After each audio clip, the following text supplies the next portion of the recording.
Okay, so yesterday we have seen that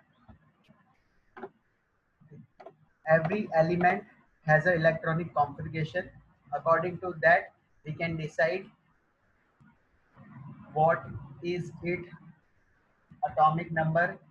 From the atomic number, we can find number of proton, number of electron, and then as so on. So first thing, uh,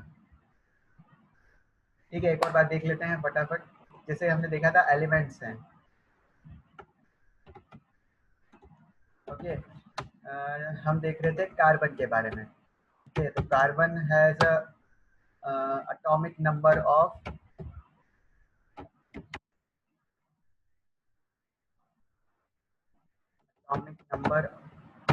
carbon is 6.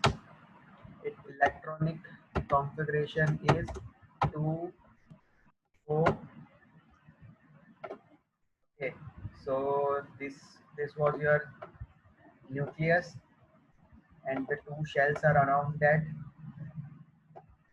In the first shell there are 2 electrons, as you know. Then in the second shell 4. there are 4. 4. 1 2 3 4. Okay, then we have seen that atomic number is equal to number of protons and is also equal to number of electrons. Then we have seen that mass number. So mass number is sum of proton plus neutron. Okay. फिर क्या देखा था, ये जो atomic structure है इसमें हमने देखा था ये जो सेंटर होता है, सेंटर में क्या क्या होता है, तो that is your nucleus. Nucleus में होते हैं प्रोटॉन प्लस न्यूट्रॉन. ठीक है. देन क्या देखा था हमने, electrons revolve around them.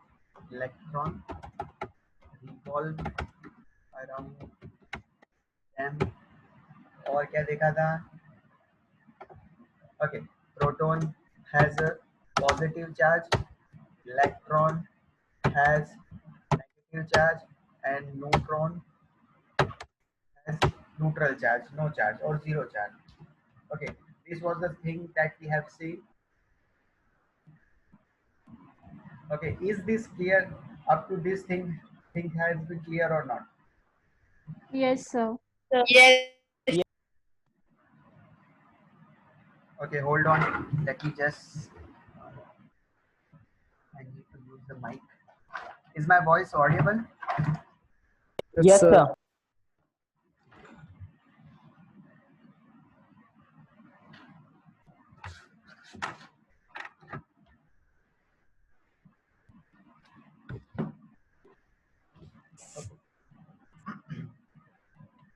ठीक है. मैंने आपको कहा था हम पहले पीरियोडिक टेबल से स्टार्ट करेंगे. मैं पहले एक बार पीरियोडिक टेबल ओपन कर लूँ.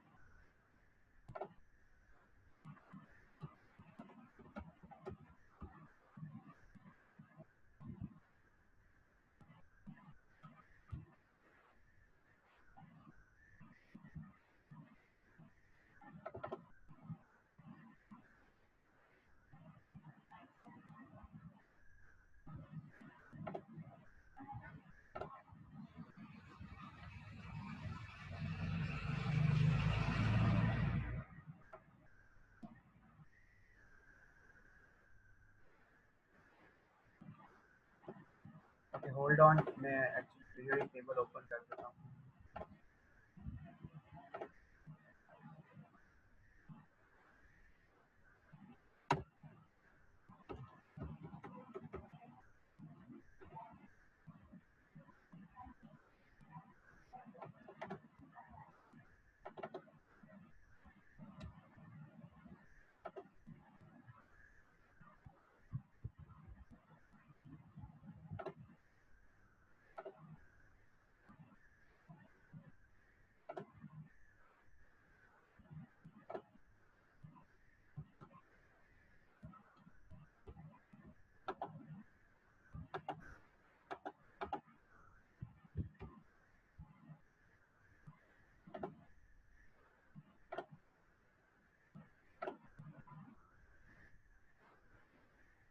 Okay.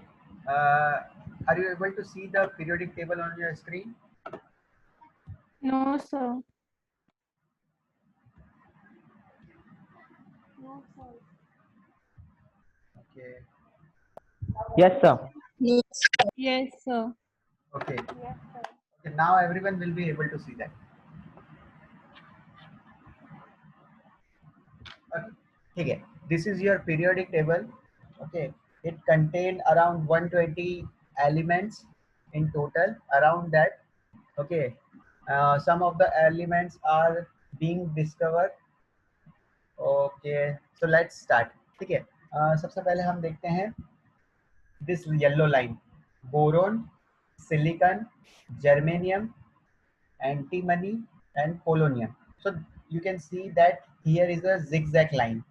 Okay, there is a diagonal line, or you can say the zigzag line, which separates periodic table into metals and non metals. तो जितने भी आपको लेफ्ट साइड दिख रहे हैं दैट इज योर मेटल्स, और इस जिगजैग लाइन के जो राइट हैंड साइड है, ठीक है, ये होंगे नॉन मेटल्स. ठीक है. पीरियोडिक टेबल में एलिमेंट्स है, डिवाइड करा हमने मेटल नॉन मेटल. अब जो हम ये जिगजैग लाइन बोल रहे हैं, ठीक है, ये क्या है? ये मेटलॉइड्स है. It possess both the property of metal and non metal. ठीक है. अब जैसे कि हम एग्जांपल लेते हैं, जैसे carbon, nitrogen, oxygen, fluorine, phosphorus, sulphur, selenium, bromine, iodine. ठीक है. Helium, neon, argon, krypton, xenon. तो ये सब राइट साइड है, तो ये सब क्या है? नॉन मेटल है.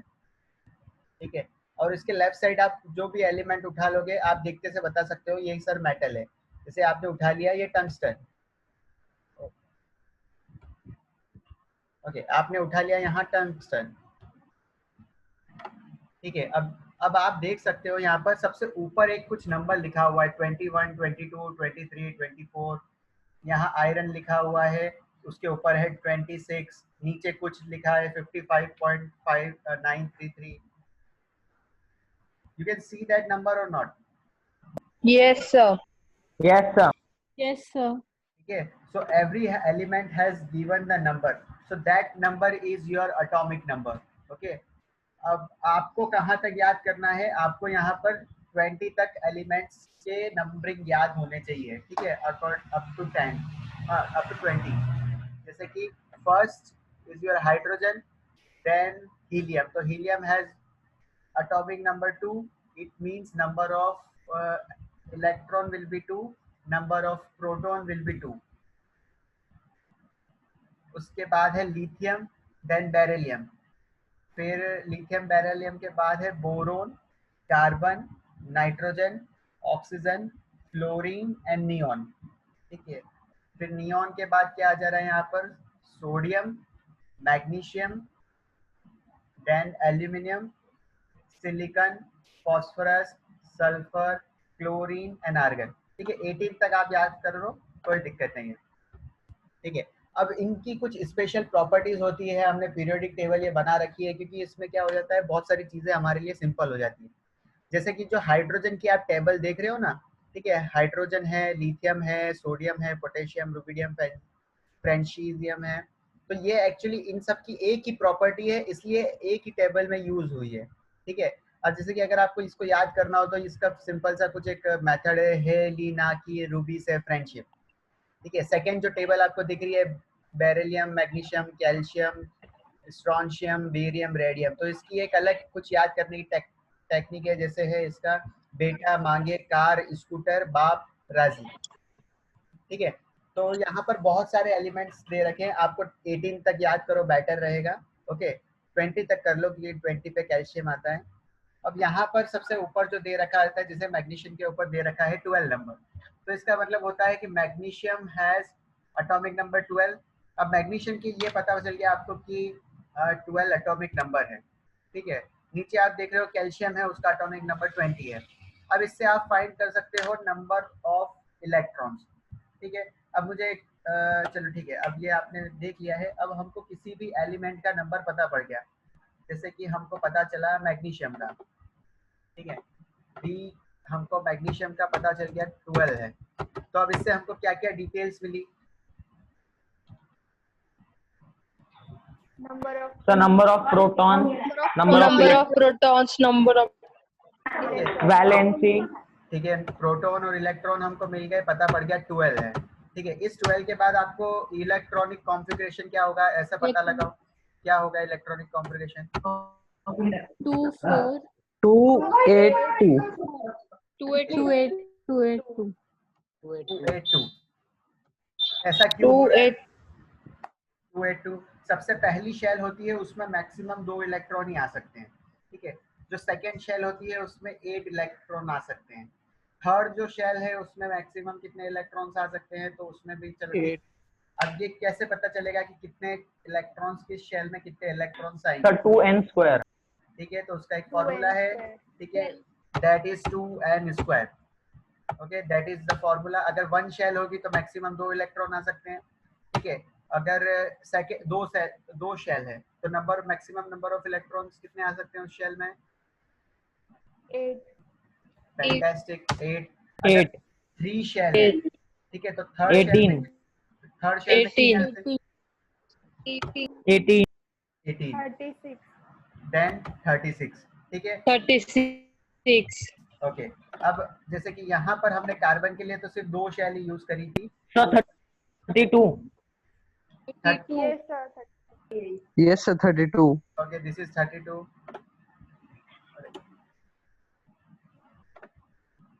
ओके, दिस इज रॉन्ग, 32 आप कर लेना। ओके, यहाँ पर ध्यान देते हैं हम कि एक और अगर शेल इसके पास ऐड हुई, ठीक है, उसके बाद एक और शेल ऐड हुई,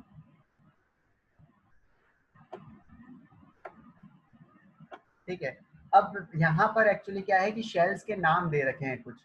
तो सबसे पहली जो शेल होती है, ठीक है, जो फर्स्ट शेल है, this is the first shell, arrow, okay, this is the first shell, तो इसको हमने कह दिया के शेल। जो सेकेंड शेल थी उसको L, एल, फिर उसको एम, फिर M, एन, तो हमने N, नंबरिंग कर दी कि फर्स्ट शेल होती है K, then followed by L, then M, then M, N. N.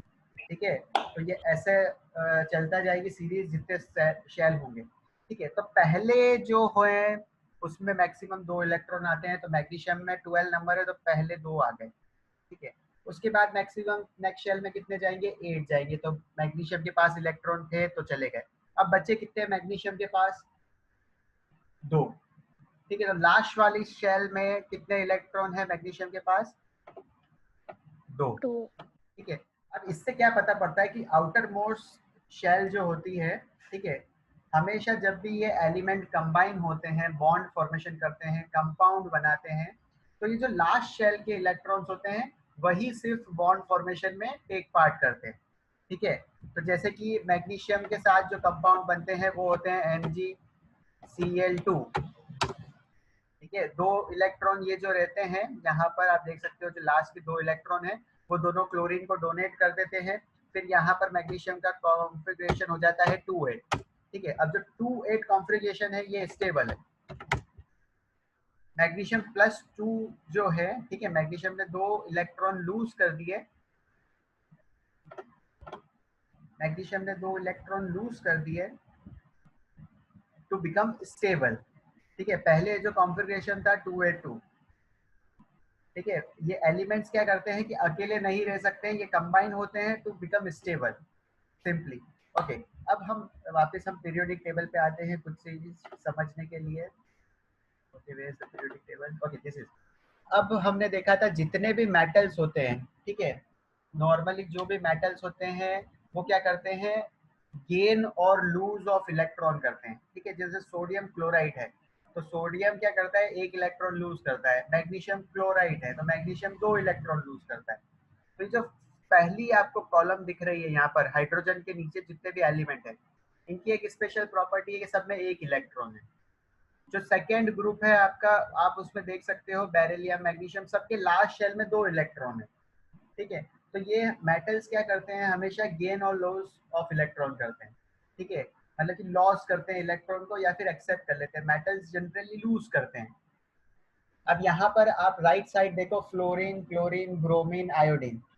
ठीक है, अब ये वाली जो रो है आपकी, सॉरी ये वाली जो आपकी कॉलम है, कॉलम नंबर 17, ठीक है, ये 17 कॉलम आप देख सकते हो, फ्लोरीन, क्लोरीन, ब्रोमीन आपको दिख रही होगी। ओके, अब इनकी क्या एक स्पेशलिटी रहती है, हमको पहले वो देखते हैं। जैसे कि हमने एलिमेंट लिया क्लोरीन, ठीक है, तो क्लोरीन पे चलते हैं हम ध्यान से। ओके, हम आ गए क्लोरीन पर, थोड़ा सा कुछ इरेज करता हूँ।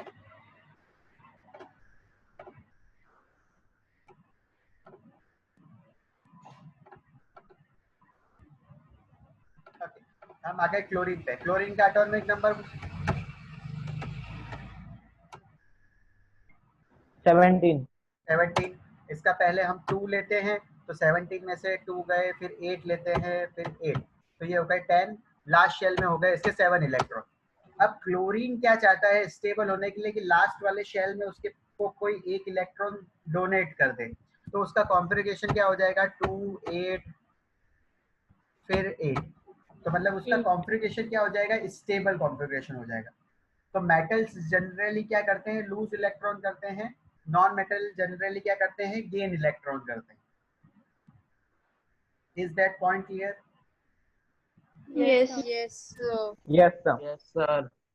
ठीक है, तो ये आप याद रखना कि जितने भी मेटल्स होते हैं वो डोनेट करते हैं इलेक्ट्रॉन्स को, ठीक है, और नॉन मेटल्स क्या करते हैं, उनकी इलेक्ट्रोनेगेटिविटी हाई रहती है तो वो एक्सेप्ट कर लेते हैं। क्योंकि आप देख सकते हो जैसे क्लोरीन होगा ना, वैसे फ्लोरीन होगा, ब्रोमीन होगा। चलो ठीक है, अगर आप कहते हो तो ऑक्सीजन ले लेते हैं, ठीक है, ऑक्सीजन अगर आपको देखना है तो ऑक्सीजन है, ऑक्सीजन का एटॉमिक नंबर कितना है, 8. 8। अब इसका इलेक्ट्रॉनिक कॉन्फ़िगरेशन हम लिखते हैं 2.6। क्या लिखा हमने, 2.6। अब जब आपने ये लिखा 2/6, तो अब इसको कितने इलेक्ट्रॉन्स चाहिए ताकि यहाँ पर 8 हो जाए, ये स्टेबल हो जाए, 2. ठीक है। अब यहाँ ऐसा नहीं हो सकता है कि यहाँ पर ये 6 इलेक्ट्रॉन डोनेट कर दे, ठीक है, क्योंकि एक इलेक्ट्रॉन डोनेट करने में आप समझो कि 10 एनर्जी लग रही है, ठीक है। अगर 2 इलेक्ट्रॉन डोनेट कर रहे हो तो 20 लग रही है, तो यहाँ तो 6 इलेक्ट्रॉन है, तो उसको डोनेट करने के लिए कितनी ज्यादा एनर्जी लगेगी, ठीक है। तो इससे ज्यादा अच्छा रहता है कि वो 2 इलेक्ट्रॉन को एक्सेप्ट कर ले, ठीक है। तो non metal generally accept the electron. Okay okay, अब आती है हमारे बात, ठीक है। Sir, yes, sir, chlorine stable कैसे हुआ 288? उसकी लास्ट सेलेक्ट मतलब लास्ट शेल में तो सिर्फ 18 चाहिए ना उसको स्टेबल होने को। ओके, क्लोरीन कैसे स्टेबल हुआ, ठीक है, वापस देख लेते हैं। क्लोरीन का कॉन्फ़िगरेशन 70, इलेक्ट्रॉनिक कॉन्फ़िगरेशन हम लिखते हैं इसका E.C, अरे डॉट सी, ठीक है, ये होता है 2 8 और 7, ठीक है। यही होता है इलेक्ट्रॉनिक कॉन्फ़िगरेशन क्लोरीन का, अगर उसका एटॉमिक नंबर 17 है तो, ठीक है। अब देखते हैं कि अब नियरेस्ट कॉन्फ़िगरेशन क्या हो सकता है। तो ये लास्ट वाली शेल है, ठीक है। अब लास्ट वाली शेल में यहाँ पर 8 करने के लिए क्या कर सकते हैं हम, बताओ आप।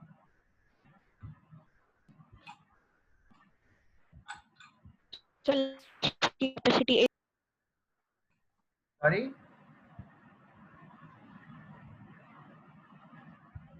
So it will receive one electron. ठीक है, अगर कोई दूर से आ जाए, ठीक है, कि उसको कह दे कि एक इलेक्ट्रॉन मेरा ले लो, ठीक है, ये कहीं से आया, ठीक है, क्या आया, एक इलेक्ट्रॉन कोई दे रहा है इसको, 1 इलेक्ट्रॉन, ठीक है, 1 इलेक्ट्रॉन कहीं से आया, तो इस क्लोरीन के शेल के अंदर वो ऐड हो जाता है, ठीक है। तो इसका इलेक्ट्रॉनिक कॉन्फ़िगरेशन फिर चेंज होने के बाद क्या हो जाता है, 2 8 10 8, तो ये क्या हो गया। तो हम चाहते हैं कि लास्ट वाली शेल जो हो, ठीक है, उसमें मैक्सिमम क्या हो कि कॉन्फ़िगरेशन स्टेबल हो जाए। वो कैसे, Octet. ठीक है, मैक्सिमम जो शेल है उसमें 8 इलेक्ट्रॉन कंप्लीट हो जाएं, ये हम चाहते हैं। मोस्टली हम यही करते हैं, ठीक है, 20 तक एलिमेंट्स पढ़ते हैं तो उसमें हम ऐसा ही करते हैं, लास्ट शेल तक मतलब कि 8 इलेक्ट्रॉन्स कैसे भी कंप्लीट हो जाए, या तो डोनेट कर दो या रिसीव कर दो। तो इस प्रॉपर्टी को बोलते हैं, किसी ने नाम लिया था अभी, ऑक्टेट। तो हर एलिमेंट क्या फॉलो करता है, ऑक्टेट को कंप्लीट करना चाहता है। ठीक है, is the doubt clear now? Yes. Okay, अब हम देखते हैं कि कार्बन को अब देखते हैं हम अच्छे से। ठीक है,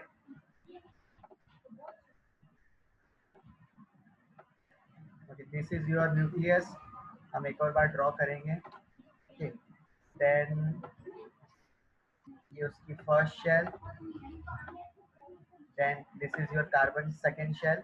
हम इलेक्ट्रॉन फील्स करते हैं वापस से, 2 electron in the first shell, and 1 2 3 4। अब मुझे बताओ कि कार्बन क्या करेगा? कार्बन 4 इलेक्ट्रॉन डोनेट करेगा या 4 इलेक्ट्रॉन रिलीज करेगा, एक्सेप्ट करेगा? So it will share electrons. Yes, sir. So it will make a covalent bond. Fantastic. चलो ठीक है, अब ना तो कार्बन डोनेट करता है, ना ही कार्बन 4 इलेक्ट्रॉन रिसीव कर सकता है। ठीक है, ये दोनों पॉइंट क्लियर होने चाहिए। क्यों नहीं कर सकता है कि मैंने आपको बताया कि डोनेट क्यों नहीं कर सकता है 4 इलेक्ट्रॉन, तो एक इलेक्ट्रॉन को डोनेट करने में कुछ अमाउंट ऑफ एनर्जी लगती है। ठीक है, जब 4 इलेक्ट्रॉन वो डोनेट करेगा तो कितनी ज़्यादा एनर्जी चाहिए होगी, मतलब कि वो डोनेट करने के लिए। ठीक है, तो इतनी एनर्जी पॉसिबल नहीं है कि मतलब कि चारों इलेक्ट्रॉन को हम कार्बन एटम के अंदर से निकाल सके। ठीक है, अब क्या करते हैं, अब हम देखते हैं कि 4 इलेक्ट्रॉन सर हम इसको दे तो सकते हैं कि सर ऐसा क्यों नहीं हो सकता कि यहाँ पर सर आप करो कि 4 इलेक्ट्रॉन दूसरे आप ऐड कर दो, तो स्टार वाले में अलग से ऐड कर देता हूँ, तब ये क्यों नहीं कर सकते सर? अब इसका आंसर बताओ।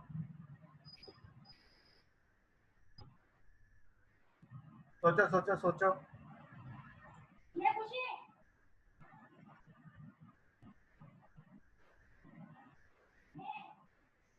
कार्बन 4 इलेक्ट्रॉन्स क्यों नहीं एक्सेप्ट करता है?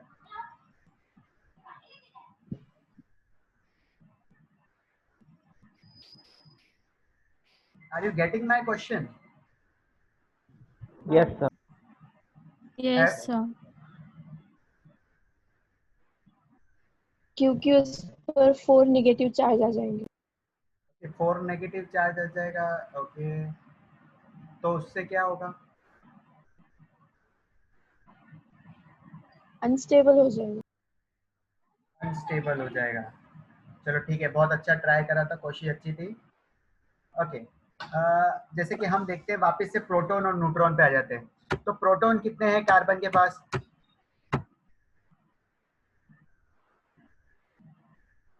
गाइस, प्रोटॉन कितने हैं कार्बन के पास? 6। इलेक्ट्रॉन कितने हो गए अब? 6।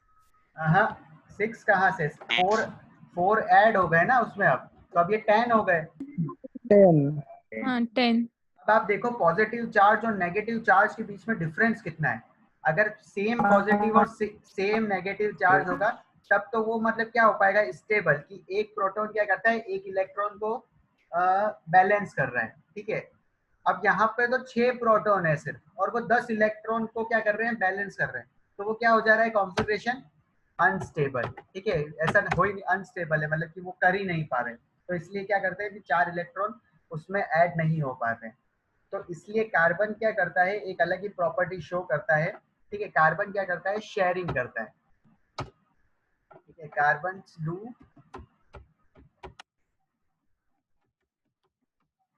ठीक है, तो कार्बन गेन भी नहीं करता है इलेक्ट्रॉन, कार्बन लूज भी नहीं करता है अपना एक इलेक्ट्रॉन।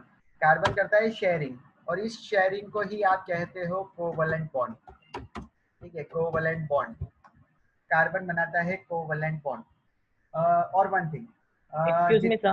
यस, सर जैसे कार्बन के वैलेंस शेल में 4 इलेक्ट्रॉन्स होते हैं, वैसे सिलिकॉन के वैलेंस शेल में भी 4 इलेक्ट्रॉन्स होते हैं, तो क्या सिलिकॉन भी कोवेलेंट बॉन्ड फॉर्म करता है?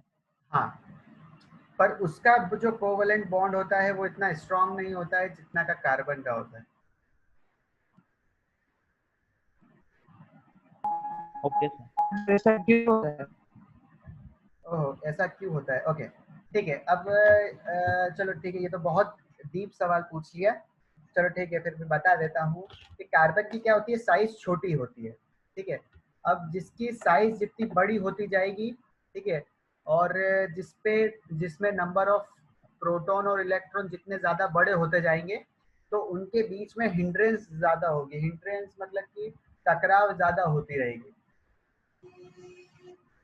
जैसे कि कार्बन का तो एटॉमिक नंबर सिर्फ 6 है। अब जब सिलिकॉन पे जब आप जाओगे, जैसे कि हम देखते हैं ये सिलिकॉन, इसका नंबर 14 है। उसकी जैसे जैसे आप नीचे जाते रहोगे, ठीक है, अब जैसे डाउन द ग्रुप हम जा रहे हैं तो कार्बन के बाद सिलिकॉन है, फिर जर्मेनियम है, तो यहाँ पर क्या बढ़ रहे हैं, नंबर ऑफ प्रोटॉन्स बढ़ रहे हैं, नंबर ऑफ इलेक्ट्रॉन्स बढ़ रहे हैं, ठीक है, और एटॉमिक नंबर भी बढ़ रहा है, मास भी बढ़ रहा है। तो यहाँ पर एक चीज और बढ़ जाती है, दैट इज योर, ये जो शेल है ना, यहाँ पर आप देख सकते हो जो शेल है वो भी बहुत बड़ी बड़ी हो जाती है। तो जितना मतलब कि साइज बड़ी होती जाएगी तो लास्ट के जो इलेक्ट्रॉन है, लास्ट शेल में जितने इलेक्ट्रॉन्स है उन पे कंट्रोल नहीं रहता है इतना अच्छा, ठीक है। अब कार्बन का साइज छोटा है, छोटी सी साइज है इतना, और यहीं पे जो इसका न्यूक्लियस है यहाँ पर वही मतलब कि इलेक्ट्रॉन्स को क्या कर रखा है, पकड़ के रख रखा है। लास्ट शेल वाले इलेक्ट्रॉन्स पे ताकत मतलब कि इतनी जमा के रख रखी है, जबकि सिलिकॉन की साइज बड़ी होगी, ठीक है। अगर जैसे कि आपको एक ड्रॉ करके दिखाता हूँ, अगर ये सिलिकॉन का न्यूक्लियस है, उसका न्यूक्लियस भी थोड़ा बड़ा होगा, ठीक है, क्योंकि उसमें ज़्यादा प्रोटॉन और न्यूट्रॉन है। उसकी पहली शेल इतनी बड़ी होगी, फिर उससे बड़ी शेल होगी, फिर उसमें ज़्यादा एक और शेल, 3 शेल है सिलिकॉन में, तब एक्चुअली वो आ पाएगा, ठीक है, तब उसकी साइज बड़ी है। अब न्यूक्लियस में क्या हो रहा है, ठीक है, अब यहाँ पे आप ये देख सकते हो कि यहाँ से यहाँ पे तो देखो, ठीक है, डिस्टेंस कम है और मतलब कि क्या कर रहा है, न्यूक्लियस बैलेंस कर रहा है इलेक्ट्रॉन को। अब यहाँ से तो ये डिस्टेंस भी बहुत बढ़ गई है, तो वो इतना अच्छा बॉन्ड नहीं बना पाता है, कोवैलेंट बॉन्ड। चलो ठीक है, let's go on our presentation. अब चल देखते हैं प्रेजेंटेशन, ठीक है, ये हमने डिस्कस कर लिया था, हम यहाँ से स्टार्ट करते हैं। ओके, चलो अच्छा कर लिया, ये मैंने एक्सप्लेन आपको कर दिया है यहाँ पर कि वाइड, अरे सॉरी, कि क्यों नहीं गेन क्यों नहीं करता है 4 इलेक्ट्रॉन्स, लूज क्यों नहीं करता है 4 इलेक्ट्रॉन्स, ठीक है, शेयरिंग क्यों करता है, ठीक है, और शेयरिंग करके क्या करता है। ओके चलो ठीक है। अब एक पॉइंट में रह गया था कि कार्बन के लास्ट शेल में कितने होते हैं, 4 इलेक्ट्रॉन होते हैं, ठीक है। तो आप कैसे उसको मेंशन कर सकते हो कि कार्बन आप बीच में लिखो और यहाँ पे जैसे क्रॉस लगा रखें, या तो आप ऐसे यूज कर सकते हो या फिर ऐसे डैश लगा सकते हो आप, ठीक है। तो इससे हमको क्या पता पड़ेगा कि कार्बन की जो वैलेंसी है वो कितनी है, 4। अब जब 4 वैलेंसी होती है, इस प्रॉपर्टी को कहते हैं, इस चीज को कहते हैं टेट्रावैलेंट, ठीक है। टेट्रा मतलब होता है 4, वैलेंट मतलब वैलेंसी। चलिए आगे देखते हैं। ओके, अब फॉर्मेशन ऑफ कोवैलेंट बॉन्ड्स कैसे होती है, ठीक है। हम डायरेक्टली यहाँ देखते हैं कि जैसे ये आपका हाइड्रोजन है, ठीक है, हाइड्रोजन के पास है 1 इलेक्ट्रॉन, ये रहा, ठीक है। हाइड्रोजन को चाहिए एक और इलेक्ट्रॉन ताकि वो उसका क्या कर सके, आउटर मोस्ट शेल जो है 2 होनी चाहिए। हाइड्रोजन क्या कंप्लीट करता है, डुप्लेट कंप्लीट करता है, क्योंकि उसके न्यूक्लियस भी बहुत छोटा है, उसकी साइज भी बहुत छोटी है, उसका मतलब कि उसको भूख ही कम लगती है, आप ऐसा समझो, ठीक है। ये छोटा सा बच्चा है, इसको मतलब कि आधी रोटी ही चाहिए खाना खाने के लिए। कार्बन बड़ा है तो उसको 4 रोटी चाहिए, ठीक है। तो आप ऐसे समझिए कि हाइड्रोजन छोटा है तो उसको 1 इलेक्ट्रॉन ही चाहिए, तो उसका क्या हो जाएगा, जो शेल है उसमें 2 इलेक्ट्रॉन हो जाएंगे और वो खुश हो जाएगा। तब ये हाइड्रोजन क्या करता है, दूसरे हाइड्रोजन के पास भी जो 1 इलेक्ट्रॉन है, ये दोनों क्या करते थे, शेयरिंग कर लेते हैं कि तू मेरा इलेक्ट्रॉन भी यूज कर ले, मैं तेरा इलेक्ट्रॉन यूज कर लेता हूँ। कैसे करते हैं, इस फिगर में आप देखो,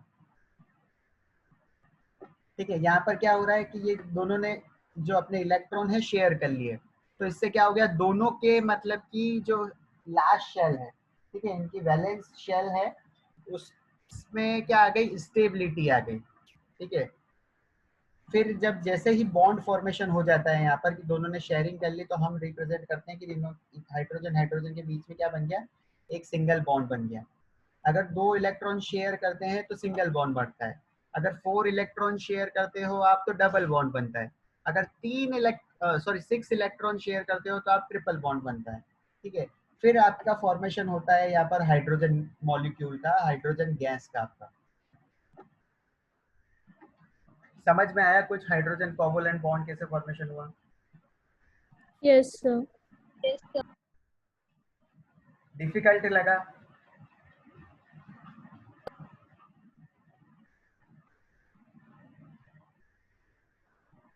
ओके, हाइड्रोजन क्लियर हुआ कि नहीं कि मैं वापस से कुछ अलग तरीके से बताऊं? सर एक बार वापस बताओ। ठीक है, एक बार हम वापस से देखते हैं। ठीक है, हाइड्रोजन के पास होता है एक इलेक्ट्रॉन। ठीक है, ये देख आप यहाँ पे देखो जहाँ पे हाईलाइट हो रहा है। अब इस हाइड्रोजन को क्या चाहिए कि इसको कोई एक इलेक्ट्रॉन दे दे। ठीक है, तो इसके के पास कितने हो जाएंगे? 2 इलेक्ट्रॉन हो जाएंगे और ये हो जाएगा स्टेबल। माइक ऑफ करना। ओके, अब ये जो हाइड्रोजन है he wants 1 electron to attain stability. इसको एक और इलेक्ट्रॉन चाहिए ताकि ये क्या हो जाए? स्टेबल हो जाए। ठीक है, एक और दूसरा एटम है हाइड्रोजन का, उसके पास भी एक इलेक्ट्रॉन है। तो ये क्या करते हैं? शेयरिंग करते हैं। शेयरिंग का मतलब क्या होता है कि शेयरिंग करने से ये होता है कि ये इलेक्ट्रॉन इसका जो है वो ये भी यूज कर सकता है और इसका ये वाला जो इलेक्ट्रॉन है वो ये भी यूज कर सकता है। तो दोनों एक दूसरे के इलेक्ट्रॉन यूज कर सकते हैं। शेयरिंग कैसे होती है? जैसे कि आप स्कूल जाते हैं, ठीक है, आप क्या करते हैं कि किसी और का खाना खा लेते हैं कि आपको उसका अच्छा खाना अच्छा लगा और किसी को आपका खाना अच्छा लगा, आपने दोनों ने शेयर कर लिया। आपके पास खाना तो सफिशिएंट था पर आपने शेयरिंग कर ली। Same like here. तो हाइड्रोजन ने क्या करा? जितने भी टोटल 2 इलेक्ट्रॉन थे इन्होंने शेयरिंग कर ली। फिर क्या हो गया? जब इन्होंने शेयरिंग कर ली तो जब आप देखोगे ये वाला हाइड्रोजन है इसके पास भी 2 इलेक्ट्रॉन है, ये वाला जो हाइड्रोजन है इसके पास भी 2 इलेक्ट्रॉन हो गए, जबकि हैं टोटल 2 ही इलेक्ट्रॉन। पर दोनों का आउटर मोस्ट शेल में कितने हो गए? 2 इलेक्ट्रॉन। क्यों हो गए? क्योंकि उन्होंने शेयरिंग कर ली। दोनों एक दूसरे का इलेक्ट्रॉन क्या कर रहे हैं? यूज कर रहे हैं। फिर यहाँ पर फॉर्मेशन हो गई हाइड्रोजन की। ठीक है, अभी एक दो एग्जाम्पल और आप देखोगे ना कि कोवलेंट बॉन्ड शेयरिंग कैसे हो रही है, फिर आपको समझ में आ जाएगा। ठीक है, एक और बार हम पढ़ते हैं यहाँ से। ठीक है, एक बार कोवलेंट बॉन्ड होता क्या है वो देख लेते हैं। ठीक है, covalent bond is a chemical bond. Form कैसे होता है? By sharing of electrons. ठीक है, sharing of 1 pair of electrons. 1 pair मतलब 2 इलेक्ट्रॉन अगर होते हैं तो इससे क्या बनता है? Formation of single bond. ठीक है, अब sharing of 2 pairs of electron. 2 pairs मतलब कि 4 इलेक्ट्रॉन अगर आपस में शेयर होंगे it will result into the formation of double bond. ठीक है, अगर sharing of 3 pairs of electrons होंगे, अगर 6 इलेक्ट्रॉन्स आपस में शेयरिंग कर रहे हैं तो फॉर्मेशन होगी ट्रिपल कोवलेंट बॉन्ड की। ठीक है, अब एक और बार देखते हैं हाइड्रोजन मॉलिक्यूल का फॉर्मेशन कैसे होता है। जो गैस हम देखते हैं ना, हाइड्रोजन गैस जो होती है उसका फॉर्मेशन कैसे होता है। तो एटॉमिक नंबर है हाइड्रोजन का 1, उसका एटॉमिक कॉन्फ़िगरेशन क्या है? 1, ओनली 1। ठीक है, इट हैज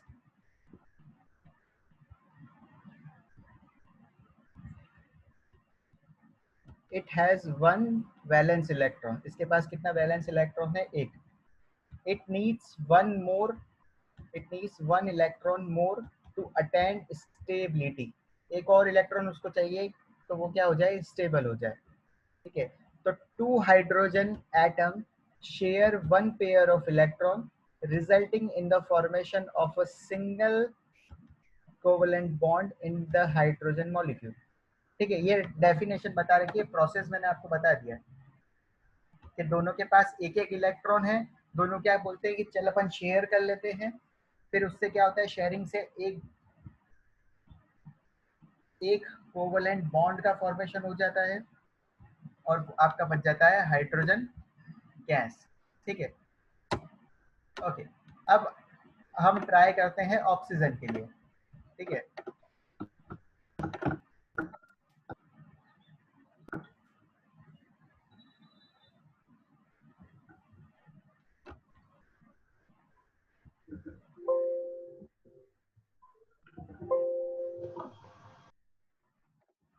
ऑक्सीजन का एटॉमिक नंबर कितना होता है?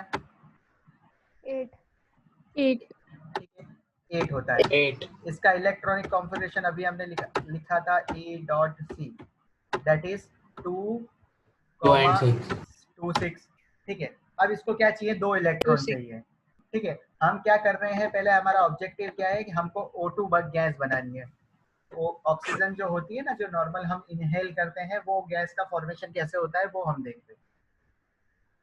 अब यहाँ क्या हो रहा है,